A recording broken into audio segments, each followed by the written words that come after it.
Hello YouTube.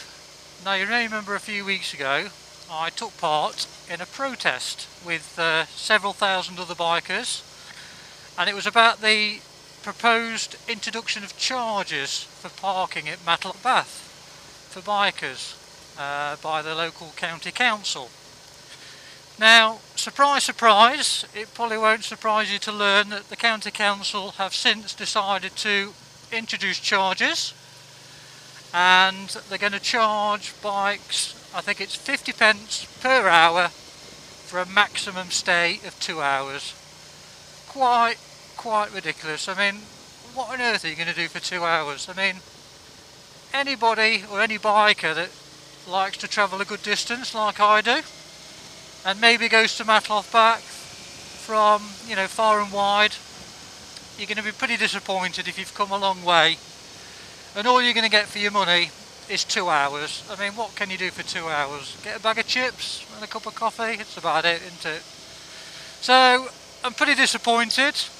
Just goes to show that democracy is very dead in our part of the world, and despite all the protest and all the opposition from all the bikers, and indeed some of the shopkeepers that ply their trade in Matlock Bath, the council have decided to ignore that and go ahead and do the charges. So I think the charges are planned from when they are able to install the parking meters in Matlock Bath.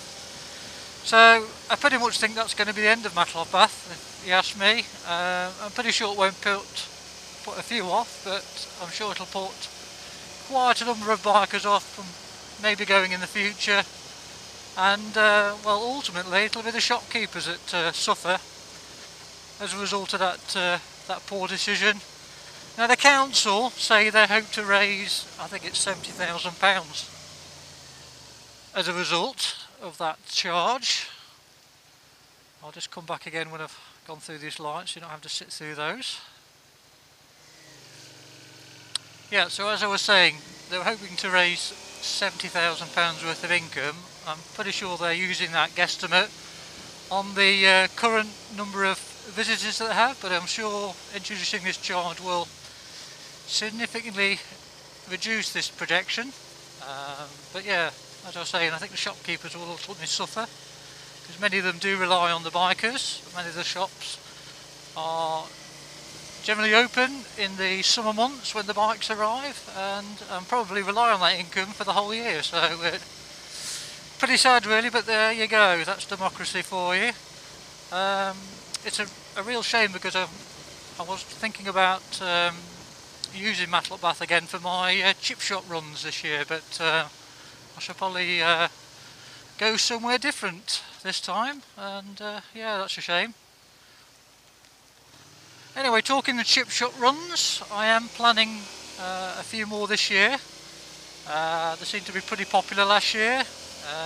As with last year, I will be doing them of an evening, so it'll be, I would think, probably a Monday or possibly a Thursday evening. And if you want to know when these are going to be, if I do remember, I'll pop up a vlog before I actually do the ride out. But if you go and visit my Facebook page, wyvernbiker, and also I'll post the link to the ride outs on Motorsocial and the No Drama website, Facebook page that the Infamous Biker's also done. So yeah, if you're interested in taking part of those, keep an eye out. They are a decent ride. We usually spend an hour doing a ride, and then we have a bit of snap at one of the fish and chip shops. So it's a bit of a social thing, something different from the weekend, because sometimes I can't always make the weekends these days, and I just thought I'd try something a bit different. Anyway guys, I think that'll do for now. So as always, ride safe, and I'll catch you next time. Just popped the ride out. So fantastic turnout. Got to get these, like I say, 100 bikes.